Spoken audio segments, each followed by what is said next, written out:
howdy. Welcome on in to the pre-show. Before the free show, as we continue to get settled in here. Do what with the who now? Are we live? If I say no, are you going to say something stupid? Oh, yeah. Then yes, we are live. I mean, I'm going to say something stupid we can't regardless. get you. We cannot get you fired 2 weeks before we go to magazines, send Yeah. the magazine to press. Afterwards, Mm-hmm. we'll figure it out. Yeah. Right now, we can't true. get you fired. That's very true. You guys need me. For at You least guys need 2 me for weeks. 15 more days. Yeah, exactly. After that, You we'll need figure me until something about out. 3 o'clock on the 28th. Yeah. And then it's like, Then after that, you can go say something stupid with a mic on. Oh, for sure. All right, you had a pre-show topic. I do. So I was listening to the radio this morning. I was listening to the AM or FM?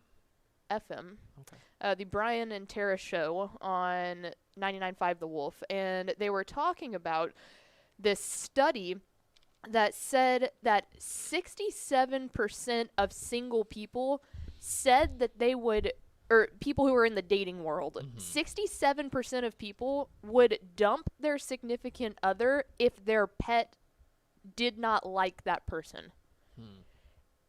That seems like an astonishing rate. That's almost 70% of people. And obviously, they're talking about dogs or cats here.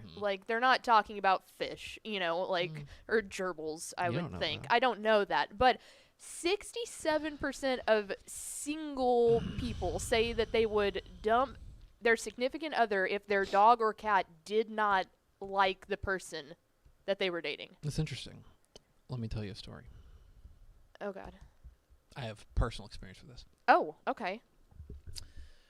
My then girlfriend, now spouse, Yes, my wife.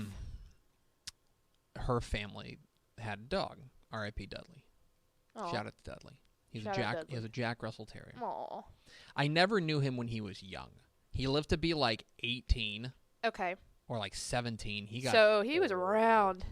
He got old, but I never knew him when he was young. I met him probably, I guess, when he was 11. Okay, so he's already up there, right? Mm-hmm. And the first time I had met her folks before, but it was not at their home. The first time I went to her house and met the dog, Yeah. was wearing open-toed shoes, Ooh. bit me on the toe, nipped me on the toe, Okay. nipped me on the toe, sending a message. Okay, Yes. sending a message. That's asserting dominance. That was, for sure. Not necessarily He that it could didn't like smell you it. right off the bat, He could but smell it he on knew me. there He was like, a connection. You're a threat. Yeah. You're a threat to me getting snuggles. Right. That's and fair. I don't like that. Sending a message. Okay. Assert dominance. Now, and I think that it bothered my wife for a while. Right. But we soon came to, I don't think he ever liked me, but I think we He got came used to to you. a ceasefire. Okay. And we came to a point of mutual acknowledgement and respect for one another. I won't bite your toes, you don't bite mine, that type We of were, we would hang out every once in a while. Yeah. He would sit with us. cordial. Yeah, we were cordial. He would sit with me on the couch and be like, okay, no sudden movements. Okay, And I'm like, we're good. nope, no sudden movements on your part either. It was a ceasefire. And so, yeah, we got to know each other and that, I don't know if my wife ever thought about You need to ask her breaking up though. with me. This is a follow up. Sure. When he bit my toe, did it cross your mind oh, this might not work? Yeah, for sure. It's interesting. 67%. and- Would you break up with somebody if they didn't like your dog? No. I don't think so. Which, okay, a couple people have said in the comments, well, that shows why those people are still single. Good and point. there's a portion of me that agrees with that. I do see an issue of, long term, I feel like that could be an issue if your dog really, really hated whoever you were with. But at that point, I almost feel like that means that the dog is just not a friendly dog. I agree. They should get used to. I am completely understanding of animals being weary when someone new comes over to the house, but I think after a while, if they recognize the face, then yes, if that's going to cause a long-term issue.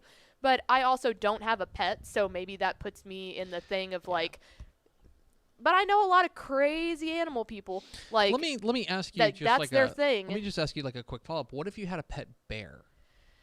Well, one, that would be badass. Just throwing that out See, there. because what I would do is I would make sure that I celebrate Bear Shirt Thursday every single Thursday. But somebody... I blame Chandra. Is she? Oh, she's not watching the show. Darn it!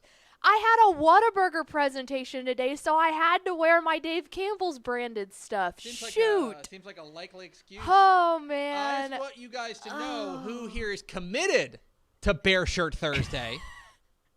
Okay. And who over here is some fly-by-night, whatever, we'll figure it out when we wake up type person.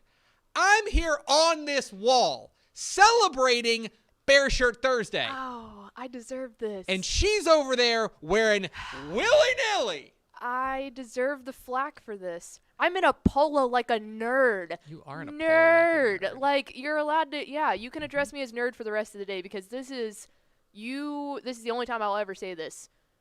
You're right here. You are right. I am in the wrong. Oh, God. Happy Bear Shirt Thursday to all who celebrate. Dude. Hit the theme expo. Disappointed.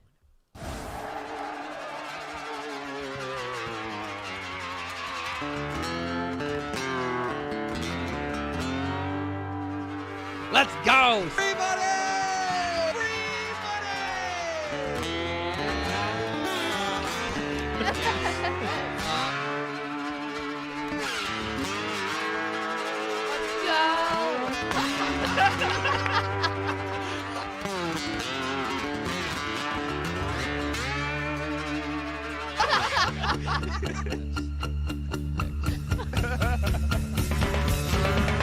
Hey, how to sing blue baby. The shot glass in your hand. Yes, yo! From the Dave Campbell's Texas Football Mothership here in beautiful Louisville, Texas, it's Texas Football Today, a show that's having just a bear of a day. My name's Greg Tepper. I'm the managing editor of Dave Campbell's Texas Football, a magazine, texasfootball.com, a corresponding website. Thank you for spending part of your day with us. Whether you're watching us live at texasfootball.com, Facebook, Twitch, or YouTube, or you're listening to us on the podcast, which you can subscribe to on the podcast vendor of your choice. Either way, thank you for doing your part to support your local mediocre internet show. I realized the other day, I'm subscribed to the podcast on both Apple Podcasts and on Spotify because we're just trying to goose these numbers. I was going to say we gotta bump those up. But it was weird. Like, I was listening to, for some reason, I was listening to something the other day, and I was running. Mm-hmm. I was listening to Spotify, and it like flipped over, and suddenly like the song ended, and the next track that it played was my voice. was your voice, and I'm like, God, wow! I can't get rid of her. I am sitting over there at the helm today, making us sound good. She's the Duchess of the Dorks. She's Ashley Pickle. Hi, I want to send out a public apology to America.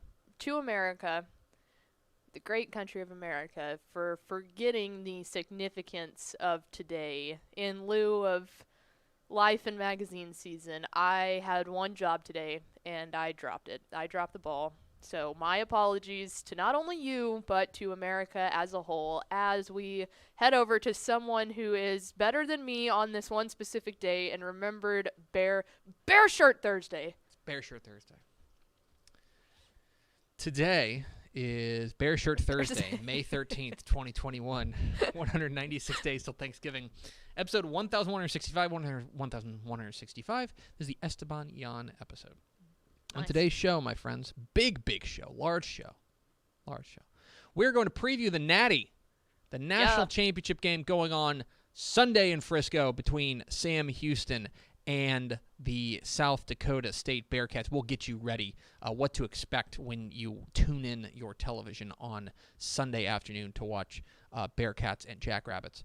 We'll get you ready, and I'll tell you why I'm 100% confident that Sam Houston State's going to win this game. Ooh. Get into that. That's and then a back tease. half of the show, it's Big Guest Thursday. We got a big guest coming up. Yeah. We'll be joined by the state champion quarterback of the Austin Westlake Chaparrals, quarterback Cade Klubnik, the Clemson commit, will chat with us. We will go through, what his world's going on. What he's got cooking. Yeah. And he's just going to go to a university and try and follow Trevor Lawrence. I mean, it can't be that much, right? Other than that, though, pretty the boring. number 1 draft pick. Other than that, though, pretty Nothing boring much. in his life. But we'll talk with Cade Klubnik coming up here at the back half of the show. Do we have first 4 through the door? We sure do. It was Meese, Daniel Agnew, Rob Hadaway, and Tony Blaylock. Welcome in, fellas. Welcome in, friends. All right. Let's get going. Netty. Sunday at Toyota Stadium in Frisco. A national champion will be crowned in the FCS ranks as the Sam Houston Bearcats take on the South Dakota State Jackrabbits for the FCS National Championship. It's going on 1 o'clock on Sunday on ABC. You can watch it live on your television screen. And so a bit about South Dakota State. South Dakota State has been an excellent football program for a long time and in the wrong place to be an excellent FCS football program. Elite mascot, too. May I throw that out there? Jackrabbits, You've got it. This is just a good mascot matchup here. Yes, for sure. But they have been an elite program that has more or less operated in the shadow of the behemoth. Yes. They have just because North Dakota State exists, and North Dakota State won a national championship in 2019, 2018, 2017, 2015, 2014, 2013, 2012, 2011. It's just been bad. Yes. Right? Now, they made the move up from 1AA. South Dakota State was a member of 1AA in 2004. They made an FCS, or they made the playoffs 10 times since making the move up to what is now known as the FCS level. Just ridiculous. Sam Houston's played since 1984. They've been to 12 postseasons. But this is the first time these two will ever meet. They have never had a head-to-head in the regular season. They've never had a head-to-head in the playoffs. Which is interesting. This is the first time that they've met. That these are two powerhouses that are going to, go at one another. Which is going to be very, very interesting. So, if you're looking for what South Dakota State does well, the answer is probably their offensive balance. We're going to get to their defense in a moment, but their offensive balance, I think, is what's really impressive. I think when we go back to when we were previewing North Dakota State was a team that I think by virtue of Trey Lance leaving, right, they had to find different ways to do it that weren't relying on throwing the ball. So they were really run heavy. They needed splash plays in defense, splash plays in special teams to make it happen. James Madison was another team that really ran the ball very well. Yes. Their quarterback had come on late, but they were a team that wanted to control the clock, control the tempo of the game. This is a team that in South Dakota State that I think is pretty balanced. Yeah. They are, if you were to ask them what they are, they would say they're a running team. Pierre Strong Jr. is their star running back. He's the guy that's probably the bell cow of this offense. But they have had a real revelation in their freshman quarterback, in Mark Gronowski. Mark Gronowski is their quarterback, and he was the Missouri Valley Offensive Player of the Year. He was second in the Jerry Rice Award voting, which is given out to the top freshman in FCS. Cameron Ward from Incarnate Word won it. Anyway. Shout out Texas. And he's been sharp. Gronowski, the moment has not been too big for the freshman. He's thrown 7 touchdown passes. He's run for a touchdown on a trick play they had last week against Delaware. He caught a touchdown pass. He's a playmaker. Yes. But the reason that they are here, I would say, is because of that offensive balance. But last week, their defense played their tails off against Delaware. Yeah. They completely smothered Delaware, a good Delaware offense. And Logan Backhouse, their star linebacker, is probably the name to know there. They are a team that is really strong defensively. Well, and it was impressive, too, how they did it literally all 4 quarters. Yes. It never once wavered a little bit, or they didn't overperform in one half to make up for the lack of performance in the first half. It was literally the entire time the clock was running. Most certainly. And they are very, very strong up front on both sides. Offensive line, and then as well They as got good size. In the front 7. They've got good size. It's a good team.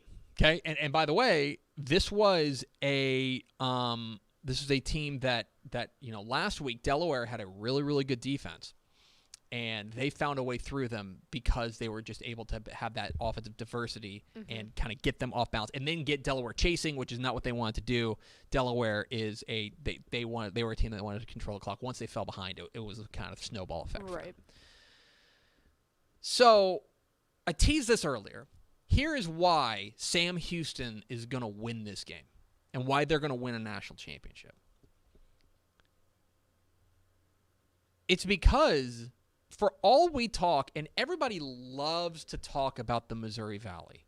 The Missouri Valley is it's the SEC of the FCS. Right, yeah. Right? In large part, And North Dakota's North Alabama. Dakota State. Right. They're oh man, if you come out of the Missouri Valley, then you're battle tested and stuff like that. The battle tested team here is Sam Houston. Look at their playoff This is road. the first seeded team that South Dakota State's going to play in the playoffs. The first seeded team. Meanwhile, I think you can make an argument that from the quarterfinal, semifinal, and now the national championship game, This is the worst team that these they'll play. are the 3 best opponents. I think that Sam Houston State, remove them from the conversation. I think they're the best team in FCS. Remove them from the conversation. These are the top 3 FCS teams in the nation, and Sam's already beaten 2 of them. Right. Sam's already beaten 2 of them. Arguably the 2 top teams. I think there's a fair argument to be said that James Madison was the best team in the country last week. I think there's agree completely. Now, that's not to be disrespectful to South Dakota State. No, obviously no. an excellent team. Great team. They've earned their way here. I think Sam Houston's the battle-tested team. Just pound for pound, yeah. I think they've gone up against tougher opponents, and they are battle-tested. I think that Eric Schmid, I think he woke up last week, and they needed him to. I think they've got the playmakers in Jaquez Ezard, who came through when they really needed him last week. He was fantastic. And the reason that I love this Sam Houston team, and when you watch them, is that they have got a defensive line that the motor doesn't quit. And the thing that I would say is that this was as good as the South Dakota State offensive line is, I do not think that they are as good as James Madison. And James Madison, once Sam Houston got their legs underneath them, Jahari K and company got after their rear end.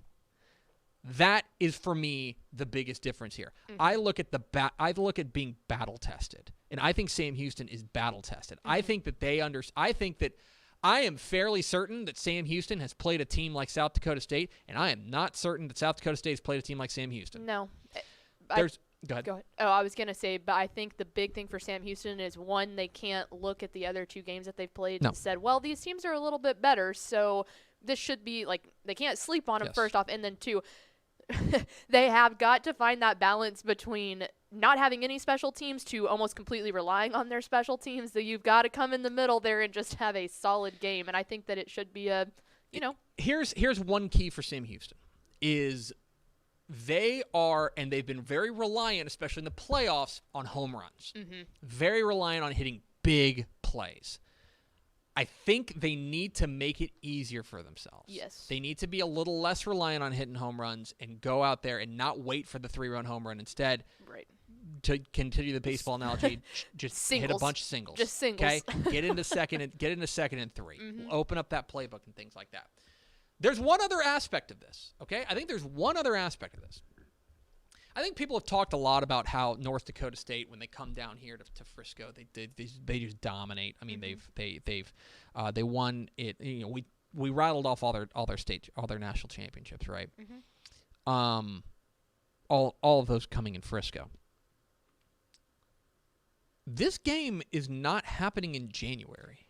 It's going to be toasty this weekend. It's going to be in the 80s, okay? And one of these teams is used to playing games in the 80s. Especially and in the humidity of Houston, which adds a lot. Frisco. I'm saying they're used to playing in the humidity. In Huntsville. Just that you're that right. increases the heat index, you could say. Texas. Okay. Yeah. One of these teams is used to that. One of these teams is traveling an hour and a half, 2 hours. Huntsville's 3 hours. 3 hours to Frisco. Another of these is going across the country down to what is, getting into summer. I think that has an aspect too. As I think North Dakota State, and they've loved it whenever it's been chilly in January here. I think that may have an impact in what figures to be a close game. I like Sam Houston. They're underdogs in this game. I think they're 4.5-point underdogs. They were underdogs last week against James Madison. At some point, people are going to figure out that this is the best team in the country. I think Sam Houston wins this game. And hopefully that's on Sunday. I think Sam Houston wins this game. I think they win this game 34-27. There's your official prediction. Okay. I like Sam Houston State 34, South Dakota State 27, and finally, the state of Texas will have a national championship at every level of NCAA football. That would be so cool. We've already got FBS. So cool. We've already got Division II thanks to A&M Commerce. We've already got Division III thanks to Mary Hardin Baylor. We are missing that FCS piece. Yes. It comes on Sunday.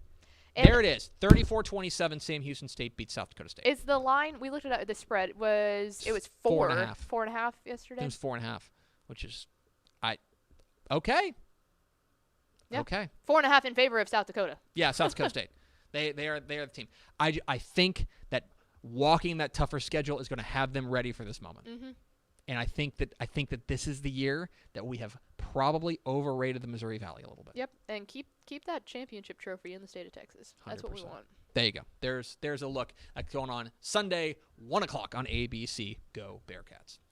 We're at Texas Football Today. We're here every weekday at noon on TexasFootball.com, talking football in the Lone Star State.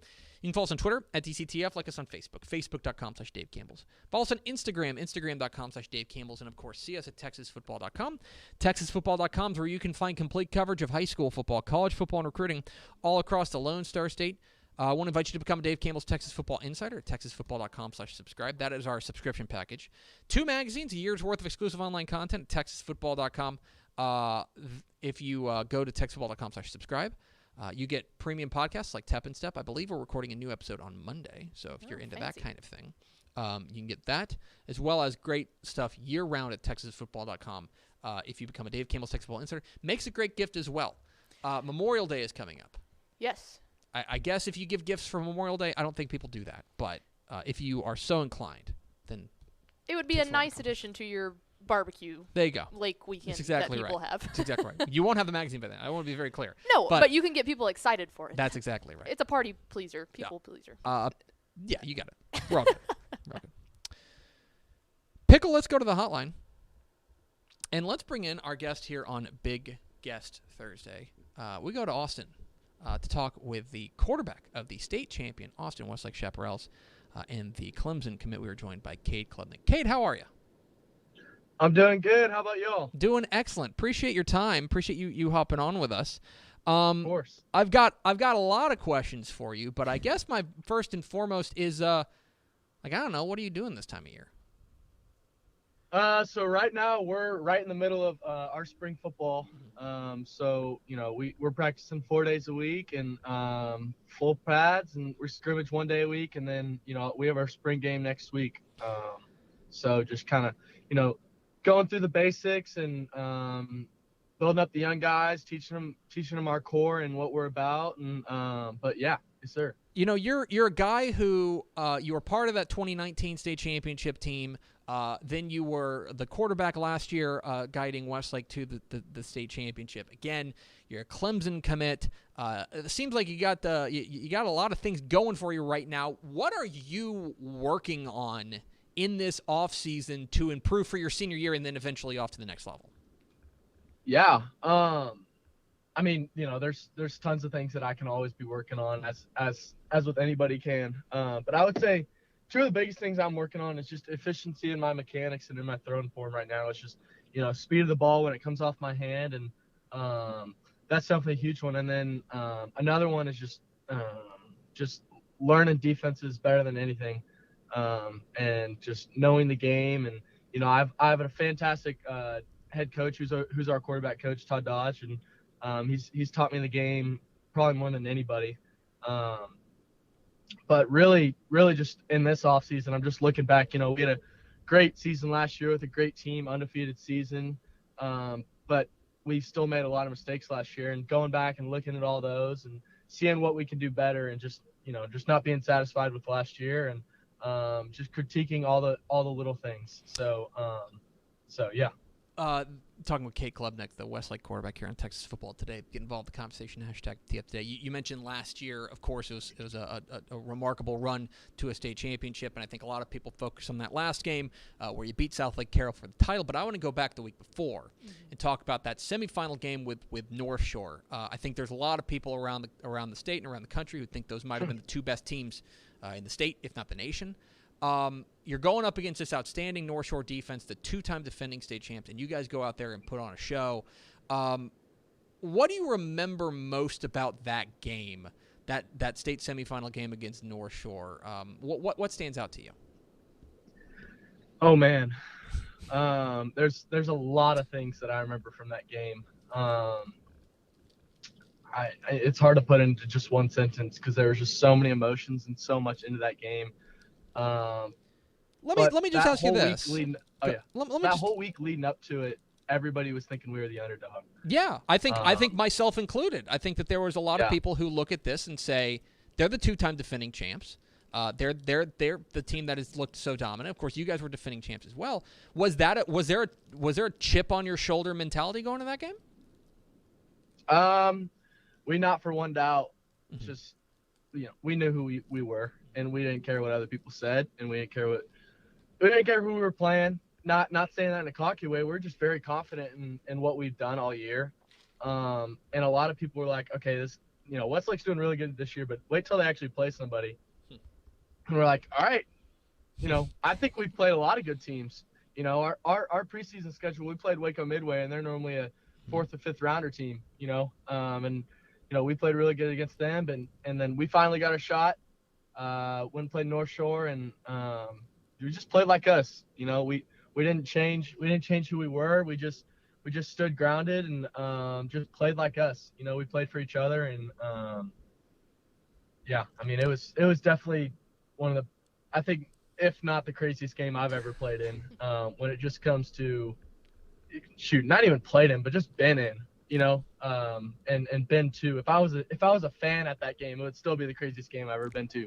And I got to play in it, and it was crazy. It was so fun, and it was just remarkable. It was so fun. I can certainly appreciate that as somebody who did watch that game. I was like, this is pretty great. Yeah, we were going crazy just watching it. Can't even imagine being part of it. I want to give you an opportunity to talk about a couple of your teammates, and specifically. We don't give enough love to the big boys up front. They're making it happen. And you guys got an outstanding offensive line last year. You got a bunch of guys back like Connor Robertson, Bray Lynch, Jack Griffin. Can you talk a little bit about the connection you guys have? I know every quarterback says that their offensive line is important, but it sure seems like you guys feel like a real unit out there. Yeah, my offensive line are some of my best friends. Without a doubt, those are some of my best buddies, but we without a doubt have the best offensive line in the state, and it's going to be the same way next year. Those dudes are just ruthless, but so connected with each other that they know everything that's going on all the time. They're so encouraging of each other, and they're so uplifting to, like, everybody's going to make a mistake on the field. Like, nobody's going to play a perfect game. So, like, if Jack misses a block, Bray and Connor right there to pick him up, and but they're just such hard workers too. They're pushing each other too.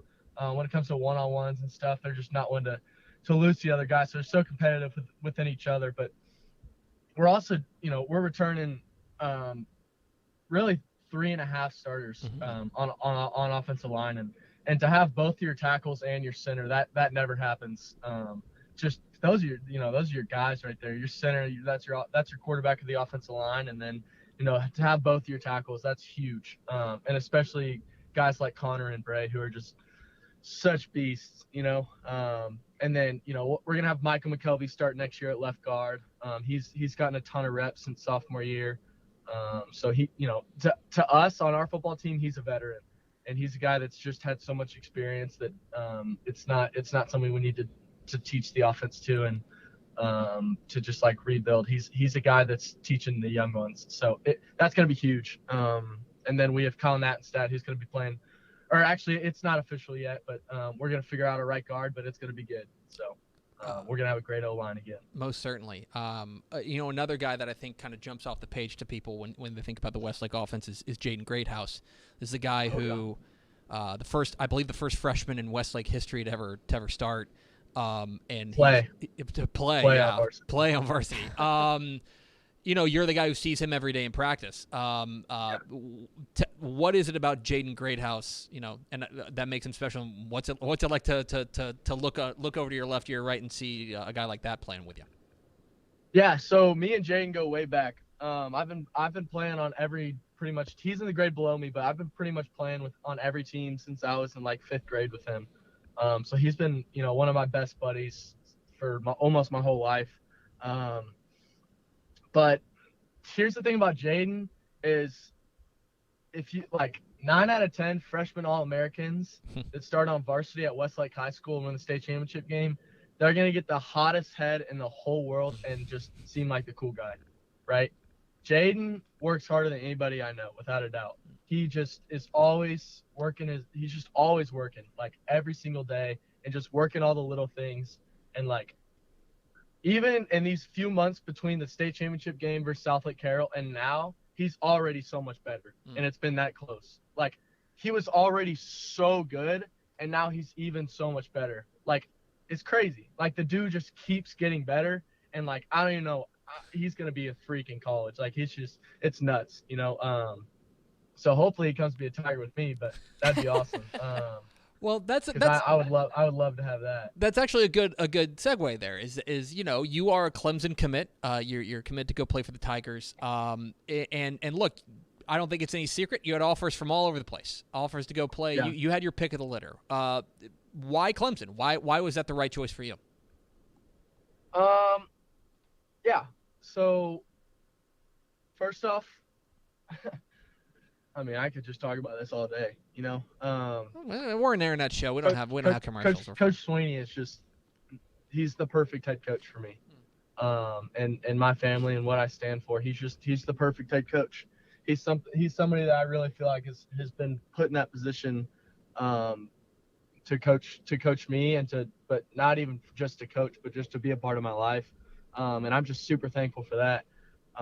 So just to have that, and then every single coach. I mean, if I'm going through a rough time, boom, I got 4 calls. It's on my phone, and they're all checking in on me. I mean, they're just so want to be a part of your life and want to be more than a football coach that it's unlike anything. It truly reminds me a lot about our high school coaches. But then just everything about it, when it comes to consistency of a winning football program, amazing facilities, beautiful campus, beautiful surrounding, just everything about it.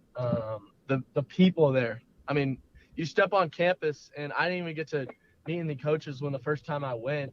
And I remember Coach Streeter, the quarterback coach, he just told me, I know you don't get to talk to anybody, but just try to go talk to as many strangers as you can and just see what it's really like here. And I did. I really just tried to go talk to as many random students, workers, literally anybody I could. And there's just, I just couldn't find, it's just the best possible people on earth. And it just felt like family. It felt like home.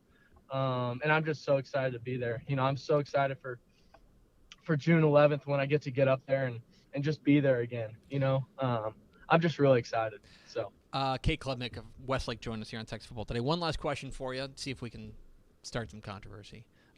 Last year, you guys did not get to play Lake Travis. You were scheduled to play in the regular season. That game did not happen because of COVID-19 protocols. You guys looked like you were on a collision course to play in the playoffs. They get upset in the first round by Round Rock. You guys go on to the state championship. Is there an extra little bit of juice this year in the Battle of the Lakes, considering it's now going to be 2 years since you guys have seen one another? So sophomore year, I was backup and rotating. Okay. Starter gets hurt. I come in the fourth quarter. I did pretty good. We scored 2 touchdowns. End up driving down the field and losing on a field goal that we missed. Shouldn't come down to the kicker in the first place. It was a 45-yard field goal into the wind. Mm-hmm. But that's been grinding in me since then. So you're gonna see a different juice come out for that game. I'll tell you that. That's gonna be my last. Growing up in Westlake, that's gonna be my last home game, and that's gonna be a fun one. That's all I'm gonna say. I'm probably gonna put more hours in film and anything I've ever done in that week than I'll ever do in my whole life. So let's go. I kind of figured that would be the case. He's Cade Klubnik. He's the quarterback for the Austin Westlake Chaparrals and the Clemson commit. Cade, really appreciate your time. Congratulations again on such a fantastic 2020 season, and can't wait to see what you do this year. Yes, sir. Thank y'all for having me. There he goes. Cade Klubnik, quarterback for the Austin Westlake Chaparrals, joining us here on Big Guest Thursday here on Texas Football Today. Good kid. Dude, that got me. Hearing him even talk about that Lake Travis game got me pumped. Good quarterback and smart kid. Clemson's getting a good one. That should be of no surprise to anybody. But yeah, he's a star and a guy who I do think, he was getting reps. I remember being on the show and talking about Westlake in 2019. Mm-hmm. And being like, man, like they're rotating these quarterbacks. And there were 3 of them that they were rotating. There were 3 guys, and like they're trying to get the sophomore in there. It's like, okay, they got these other seniors and stuff. Like, why would you? And then like you see him and you see the growth that he's had. And then you go, Todd Dodge knows what he's doing. Yeah. Shocker. Yeah, I would say he knows quarterbacks. Yeah. You're going out on a big limb there. But yeah, and I think he's got another step he can take, and it's going to be very interesting to watch him. But also, look, they're going to have that target on their chest because I think this is me talking out loud. I think when they beat North Shore, they took the belt. You know what I mean? They took the belt as the Texas high school football, at least the 6A ranks, the Texas high school football program a record. So they're going to get everyone's best shot. Not only in non-district, I believe they open with Temple, who would love to knock them off. In non-district, in district, and then, of course, when we get to the playoffs. Right. So. And, 2, they were a program that went 6AD2, 6AD1, back-to-back state titles. Like, you make that jump, and it's every single person in 6A is going, all right, it doesn't matter what classification, we're ready to go, Yeah, most certainly. So, appreciate Cade Klubnik hopping on with us. Now, let's go live to the Pickle Jar to get America's second favorite segment, final thoughts. This was a comment made with our pre-show topic, which was about animals. And anyway, just to throw this out here, Step commented and said, "My wife's dog, King Louie, liked me when we started dating." So good track record there. I really more wanted to focus on the fact that Mrs. Step, before she was Mrs. Step, had a dog named King Louie, which is great. That's 10 out of 10. When are you going to get a dog? I don't have time to take care of dog. You know the line of work we do. That's a very good answer. Excellent answer. I would love to have one. I've thought about it, and then I think about my schedule during the season and go, I can't be responsible enough to take care of a dog because it's hard enough to take care of ourselves during the season. Ain't that true? Nights and weekends, man, it just doesn't make for good dog living. That's going to do it for us. Thanks for spending a little bit of your day with us. Follow us on Twitter at DCTF. Like us on Facebook. Facebook.com/Dave Campbell's. Follow us on Instagram. Instagram.com/Dave Campbell's. And, of course, see us at TexasFootball.com. Thanks again to Cade Klubnik, Austin Westlake, for being our guest. For Ashley Pickle, I'm Greg Tepper. Vince Young, please get your Player of the Year trophy. Tune in tomorrow for the thrilling season finale of Texas Football Today.